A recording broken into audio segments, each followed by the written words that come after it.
Hello everyone and welcome. Today I have a quick video for you BMW e39 owners.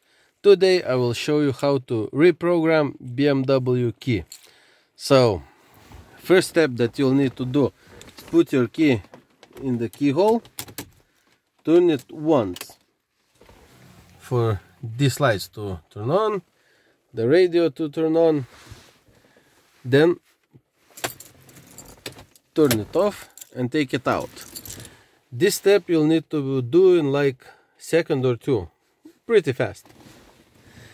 Then when you take your key out, you press and hold the unlock button and press 3 times lock button. Then the car itself will lock and unlock.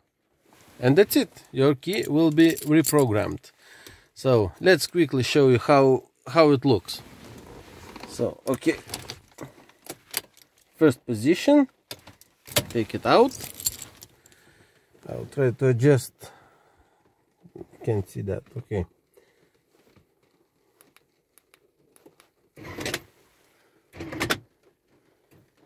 there we go. Car locked itself, unlocked, and the key is reprogrammed.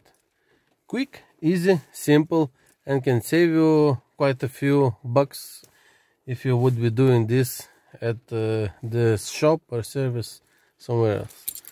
So if you like this video, please leave it a like, leave an awesome comment, and if you want to know anything more about BMW E39s, I can look up something and show you in a video. So thank you for much for watching, and have a good day.